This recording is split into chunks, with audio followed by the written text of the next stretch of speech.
Hey guys, Maria here, and today I am making a blue jay. This blue jay was requested by a customer. I hope she likes it. She kind of requested an angry blue jay, if that makes any sense. I think she just meant not a blue bird, but a blue jay. So we'll see how she likes it. The cutting process I already did at this point. My camera died. I did start filming it, but I was like, you know what, fine, I will just keep going. So the first step after cutting and washing is, of course, applying your foil. Now I have used all sorts of different copper foils. This one has got to be my favorite. I really love the ones with the copper inside, but that's usually because I copper patina my pieces, so it kind of looks copperish all throughout. This, I would have much rather had the silver inside because this one will not be coppered patina, but I still think it looks beautiful. When you look up close, that kind of mixed metal look is really pretty. So while you copper foil, of course, make sure it's nice and even. You want to place your glass right in the middle of your tape to make sure it's even on both sides. Especially if it's clear glass, you will see if it's not because you'll be able to see right through it.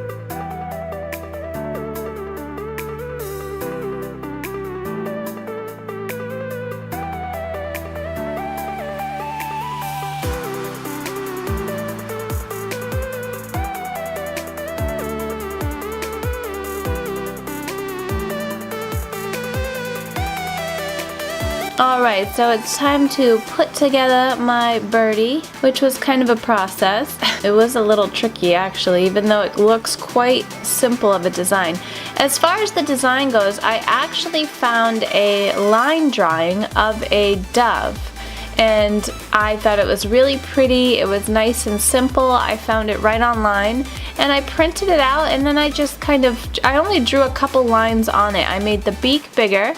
I made the little pieces at the end of the feather, at the end of the tail there, to add those white pieces you see, so I just drew lines there. And then I added a little crown to it like the blue jay has, and that's pretty much it.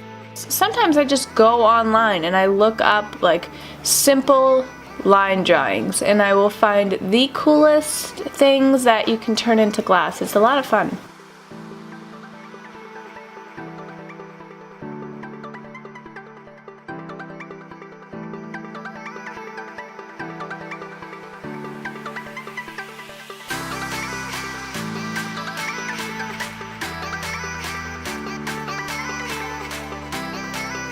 Alright, so now it is time to solder.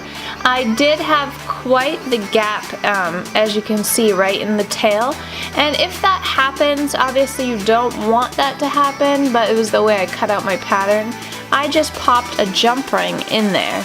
So you can always just fill it with something if you're not able to go back and actually cut a new piece of glass.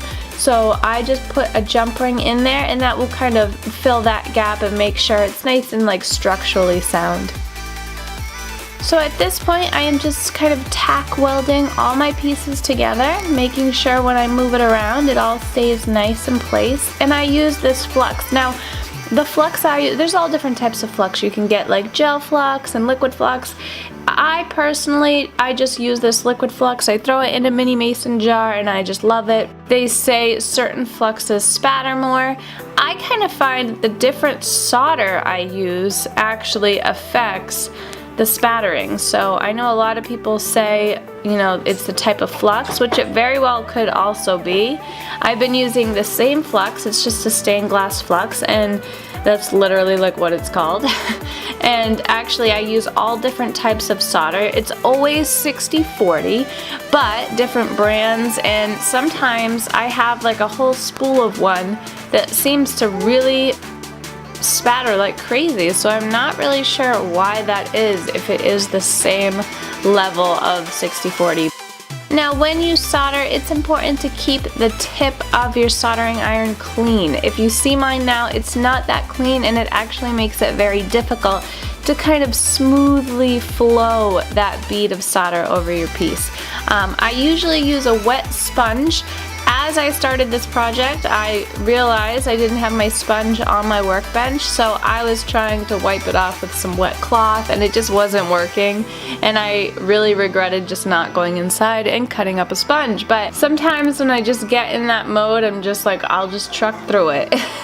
But I definitely recommend always making sure, as one of the things you have with you is just a damp sponge, and that will clean your tip right off, and you just do that sporadically throughout the piece.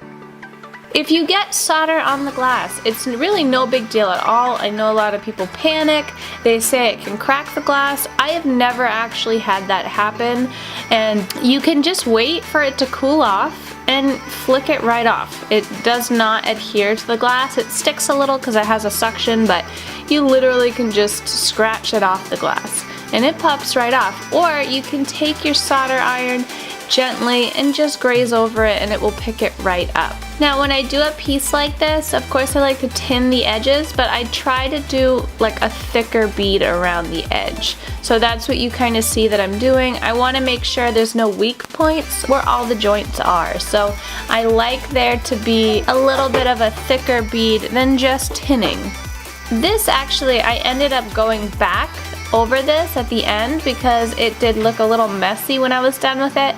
That's one thing also about like keeping it silver and not patina. You know, a lot of people patina their pieces black or copper. So when you keep it silver, it's really pretty, but it does show like any imperfections, any dimples, anything like that. So I actually, after this video, went over this and ended up, you know, kind of smoothing out my edges. But if you get any air bubbles or you get any ripples or anything doesn't look right, you just let that spot kind of cool off and go back to it. Always just go back to it. You don't want to overwork the area.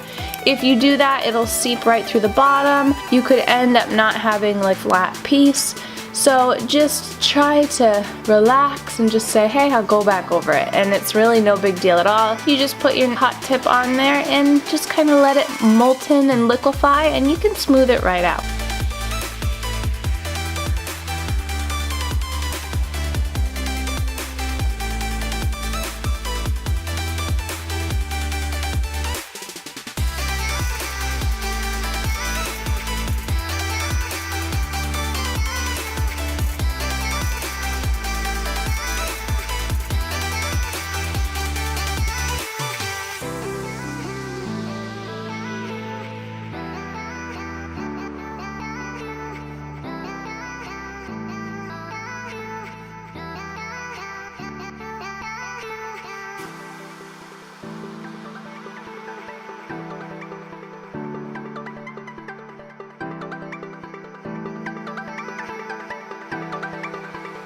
See, it's spattered right there, and that is no big deal. I can just go clean that up with my soldering tip, or I can flick it off after when I wash my piece. It's really no big deal. I don't necessarily recommend touching your soldering iron to your glass. That's kind of like a big no-no, but I do it. I mean, that's literally usually my method of operation for picking up some solder, but it's just a very quick thing. But it acts almost magnetic, you know what I mean, to your soldering tip, so it's a very easy thing to do. But if you're a little concerned about that, just wait until it cools off and you can pick it right up. I added a jump ring to her. I think she's beautiful. It definitely, I feel like, looks like a blue jay. I love the iridescent glass with it. I'm really happy with how it turned out. And it's taken flight to Texas in the morning. So be sure to like and subscribe, comment if you have any questions. Stop over at my Facebook page to see what I'm working on or what the next video could be. And till next time, thanks for calling. Here she is.